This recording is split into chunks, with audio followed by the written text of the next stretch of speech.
Oh, it's okay. You can go roam around this library since I'll be doing something very important. Go on. Thank you, ma'am.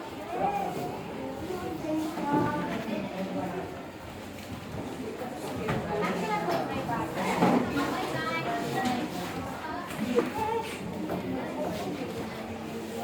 Careful, students.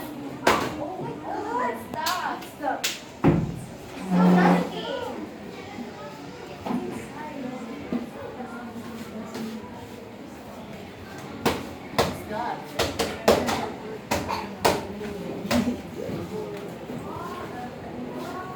So mysterious.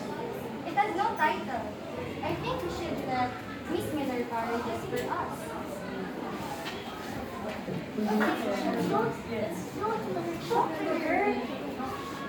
Excuse me, ma'am. Can you read this for us? Of course. What's that? The storybook? I think so.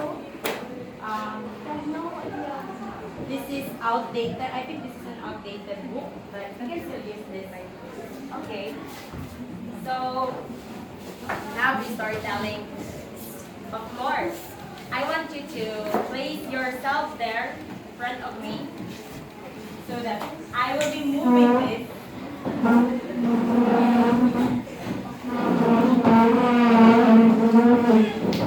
Okay. This book is really are outdated and it doesn't have a title.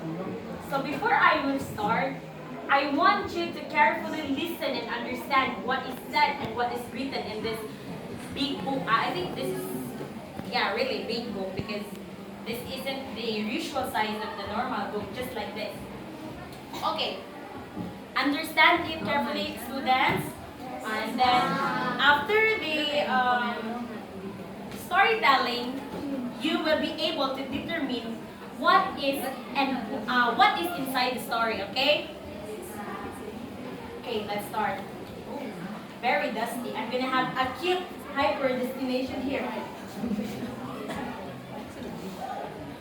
It doesn't have a title, right?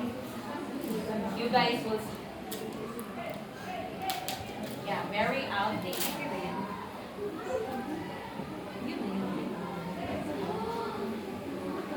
Once the world was still very young, Odin sat on his throne in the most beautiful palace in Asgard.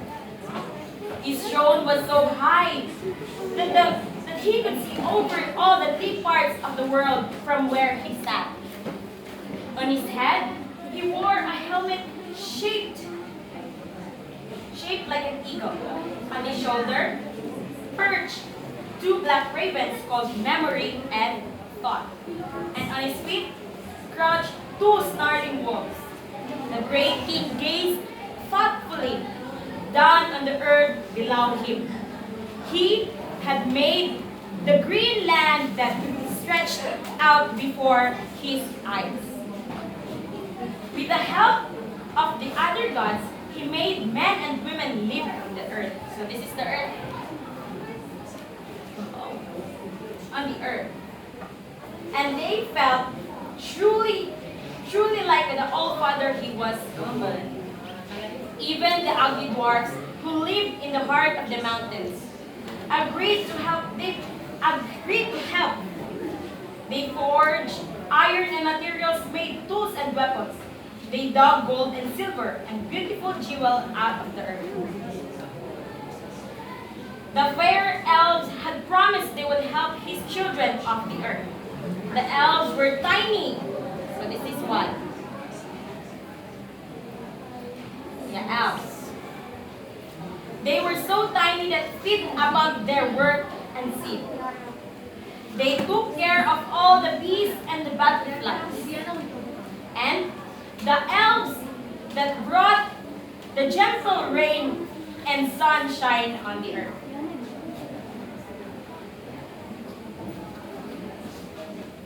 All seemed to be going well.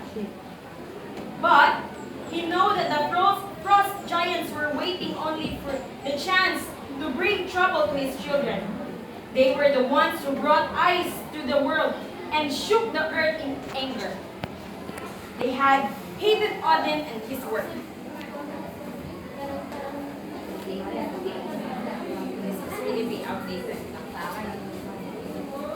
So Odin wrapped his tall figure in a blue cloak. Down from his throne, he climbed down and brought rainbow strode across the green.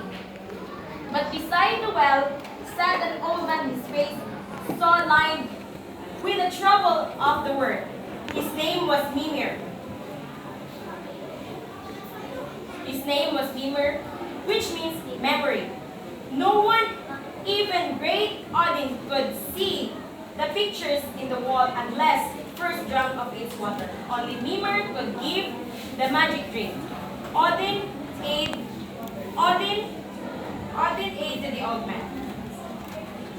You who hold the knowledge of the past and the future in your magic waters, let me have one sip. Then I can know enough to protect the men and women of the earth from the hate of the giants.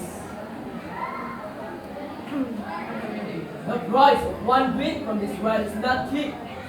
And once you have drunk and gazed into the mirror of light, you may wish you had not. For sorrow and death, as we as joy are pictured, there you should think again. What is your price, aged Mimir? Mimir looked kindly at Odin, but he did not smile, although he spoke softly. His voice was so deep and reminded Odin distant roar from the ocean. But once the king of the gods made up his mind, nothing could change it. He was not afraid to look upon sorrow and death. You are great God Odin. You have worked to make the world.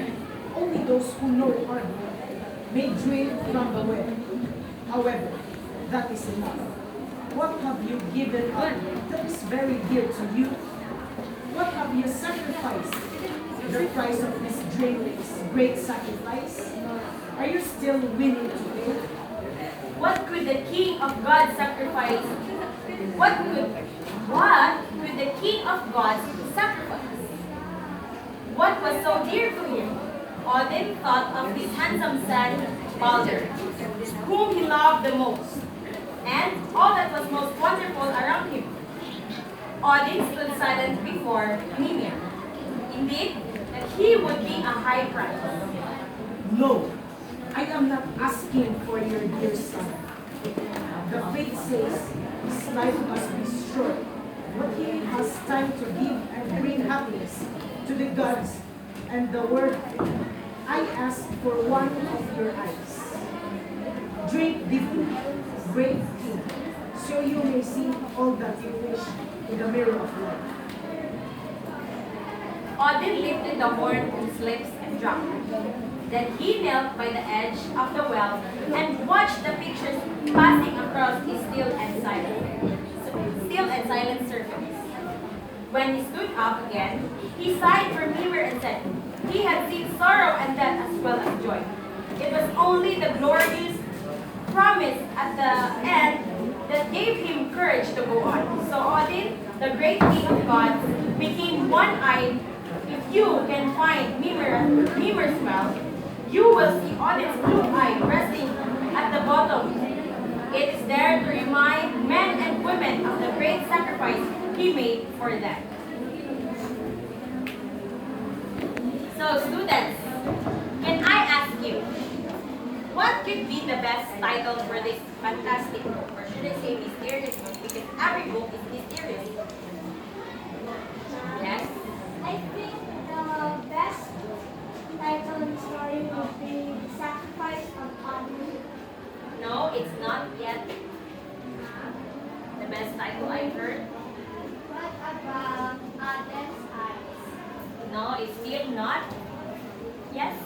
What about Odin losing his eyes?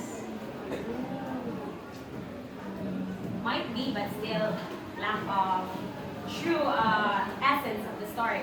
Others? You may guys raise your hand. Yes?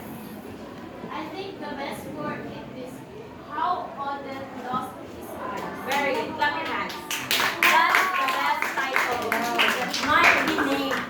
Okay, so now that you know what is the title of this book, I must expect that you will keep silent. Understand? Yes, Mom. All I can can say is that it is for them to discover and for you to know what is the real essence and what is the title of the story, okay? Okay, so before you will leave the library, I wanted to show real Odin's face. This is Odin. Nice, isn't it? Thank you. Thanks for the this.